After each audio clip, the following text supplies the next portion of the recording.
Unakaribishwa ewe mpenzi mtazamaji na mfuatiliaji wa channel yetu pendwa Kwetu News 24, na hii asubuhi ya leo na kuletea habari kutoka pande mbalimbali za dunia, na tutaanza moja kwa moja na habari kutoka uko Goma ambako bwana Claude Ibalanki amewasili ndani ya mji wa Goma ambako kuna ongozwa na waasi wa M23 na kusema kuwa yeye hakuenda uko kwa ajili ya kujiunga nao. Na pia tutaelekea uko Kinshasa ambako rais wa Jamhuri ya Kidemokrasia ya Kongo amejiandaa kwa mapambano ya kidiplomasia ndani ya shirika la nchi zinazozungumza Kifaransa pamoja na Rwanda. Kisha tutamalizia huko Gaza ambako watu kadhaa wamepoteza maisha kutokana na shambulio la drone za kutoka Israel. Karibu sana, tunataka kukujuza.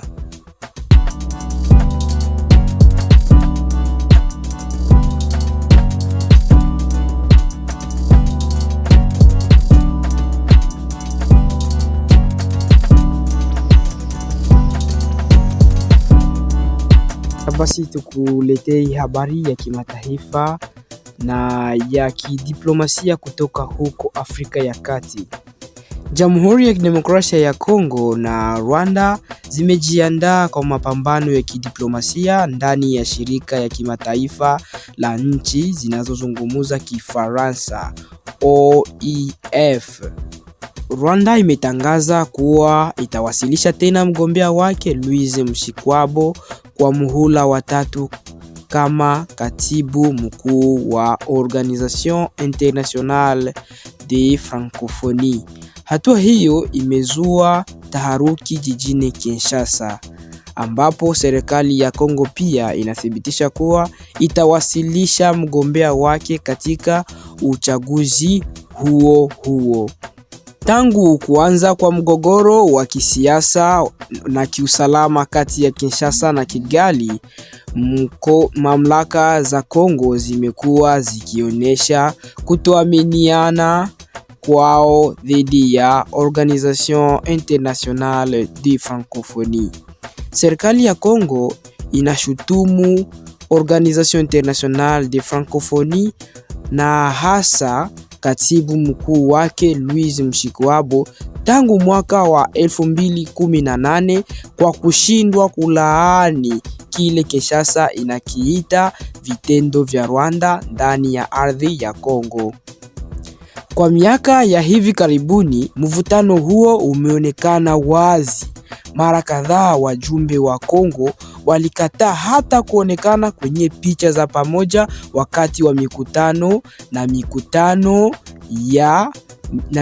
mikuu ya OIF kama ishara ya kutoridhika kwao. Katika mazingira ya ikulu ya rais wa Kongo, sauti kadhaa ziliwasili hata kupendekeza kusimamishwa kwa ushiriki wa DRC au hata kujiondoa kabisa ndani ya Organisation Internationale de Francophonie. Kiwango cha mvutano kilikuwa kikubwa kiasi kwamba Louise Mushikiwabo hakufika Kinshasa wakati wa michezo ya Francophonie mwaka wa 2023. Leo hii Kinshasa imesema iko tayari kutumia uzito wake wote wa kidiplomasia kuzuia muhula wa 3 wa katibu mkuu anayemaliza muda wake. Hata hivyo, vyanzo vya kidiplomasia vinaonyesha kuwa kazi hiyo haitakuwa rahisi, kwani kampeni ya kumchagua tena Mushikiwabo imekuwa ikiendelea kwa miezi kadhaa. Kwa upande wa Kongo, changamoto kubwa itakuwa kuchagua mgombea mwenye nguvu na uwezo wa kushawishi wanachama wa OIF, hasa ikizingatiwa kuwa maamuzi mengi ndani ya shirika hilo hufikiwa kwa makubaliano ya pamoja badala ya kura ya wazi. Wachambuzi wa diplomasia wanasema kuwa hali hiyo inaweza kufungua mlango kwa suluhisho la kati ambapo huenda hakuna upande utakaoshinda, wala Kongo wala Rwanda. Hadi sasa serikali ya Kongo inahakikisha kuwa itachukua kikamilifu nafasi yake ya uongozi ndani ya Organisation Internationale de Francophonie, huku ikisisitiza dhamira yake ya kutetea maslahi ya kimataifa kwenye jukwaa la kimataifa. Mpenzi mtazamaji, hiyo ndiyo taarifa ya kidiplomasia kuhusu mvutano wa DRC na Rwanda ndani ya Organisation Internationale de Francophonie. Inaendelea kusikilizwa kwenye redio yetu hii Kwetu News 24. Hii ni habari ya sasa kutoka Goma, mkoa Nord Kivu, mashariki mwa Jamhuri ya Kidemokrasia ya Kongo. Akiwa katika mji wa Goma, Claude Ibalanki amekanusha wazi madai yanayohusisha na kujiunga na muungano wa waasi wa AFC M23. Akizungumza na waandishi wa habari leo, Claude amesema kuwa hajajiunga na kundi lolote la waasi na kwamba yuko Goma kwa sababu za kiraia na binafsi. Alisema na hivyo akanukuliwa hivi: "Huu ndio ukweli. Bado sijaingia katika kikundi cha AFC M23. Mimi ni mtu huru. Nipo Goma kwa dhamira ya kiraia na ya kibinafsi. Sijaja hapa kujadiliana kuhusu madaraka. Ninaamini kuwa amani ya kweli hupatikana kupitia mazungumzo." Hiyo ilikuwa ni maneno ya Bwana Claude.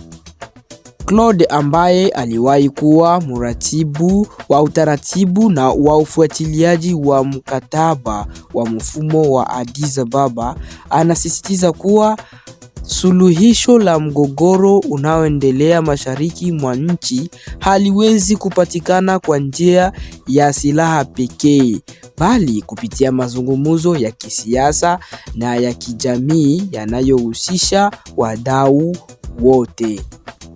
Kwa mujibu wake, anasema kuwa kukosekana kwa mazungumzo ya kweli kunachangia kuendelea kwa machafuko. Hali hiyo inayowaathiri zaidi raia wasiokuwa na hatia, hususa wanawake na watoto. Baadhi ya wakaaji wa Goma wanasema wanahitaji amani ya haraka. Wananchi hao wanasema kuwa wamechoka na vita vinavyoathiri maisha yao ya kila siku, wakisisitiza umuhimu wa mazungumzo badala ya mapigano. Wachambuzi wa masuala ya kisiasa wanasema kuwa kauli ya Claude inakuja wakati hali ya usalama katika mkoa wa Nord Kivu ikiwa bado tete, huku juhudi za kikanda na kimataifa zikiendelea kutafuta suluhisho la kudumu la mgogoro huo. Hata hivyo, serikali bado hazijatoa tamko rasmi kuhusu uwepo wa Claude Ibalanki mjini Goma, wala kuhusu athari za kisiasa za kauli yake katika muktadha wa mgogoro wa sasa. Kwa sasa, Claude Ibalanki anasema ataendelea kusukuma mbele wazo la amani kupitia mazungumzo, akisisitiza kuwa mustakabali wa mashariki mwa Kongo unahitaji maridhiano na umoja wa kitaifa. Ni vile Claude alisema. Acha tukusogezee habari za kimataifa kutoka Mashariki ya Kati. Hali ya kiusalama katika ukanda wa Gaza bado ni tete licha ya kuwepo kwa makubaliano ya kusitisha mapigano.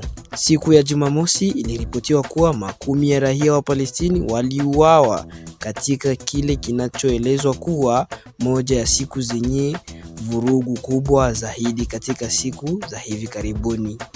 Kwa mujibu wa ulinzi wa raia wa Gaza, angalau wa Palestina 32 wamepoteza maisha kufuatia mashambulizi ya anga ya Israel yaliyofanyika katika maeneo mbalimbali ya ukanda huo. Mashambulizi hayo yametokea wakati ambapo matumaini yalikuwa yameanza kurejea kwa raia baada ya kutangazwa kwa kusitishwa kwa mapigano. Hata hivyo, matukio ya Jumamosi yanaonyesha kuwa hali bado haijatulia, huku raia wakiendelea kuishi kwa hofu na mashaka. Mashahidi wanasema kuwa nyumba kadhaa zimeharibiwa na hospitali zinaendelea kupokea majeruhi wengi, wakati huduma za afya zikiwa tayari zimelemewa kutokana na miezi 6 ya vita. Na hata hivyo, wakati huo kuanzia Jumapili tarehe 1 Februari, kivuko cha mpakani cha Rafah kinachounganisha ukanda wa Gaza na Misri kinatarajiwa kufunguliwa tena kwa sehemu ndogo sana. Kivuko hicho kitaruhusu idadi ndogo ya Wapalestina kutoka Gaza au kurejea ndani ya eneo hilo. Hatua ya kufungua kivuko hicho inalenga hasa kuwasaidia wagonjwa, wanafunzi na watu wenye sababu za kibinadamu, ingawa idadi ya watakaoruhusiwa kupita inabaki kuwa ndogo sana ikilinganishwa na mahitaji halisi ya wakaaji wa Gaza. Mashirika ya kibinadamu yanaonyesha kuwa kufunguliwa kwa sehemu kwa kivuko cha Rafah hakutoshi kukabiliana na hali mbaya ya kibinadamu inayokabili mamilioni ya wakaaji wa Gaza. Wanasisitiza umuhimu wa kusitishwa kwa mapigano kwa kudumu pamoja na ufunguzi mpana wa njia za misaada ya kibinadamu.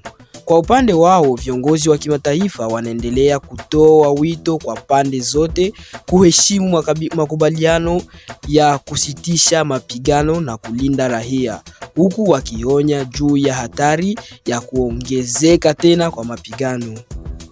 Kwa sasa wakaaji wa Gaza wanaendelea kuishi katika mazingira magumu kati ya matumaini, amani na hofu ya kurejea kwa mashambulizi.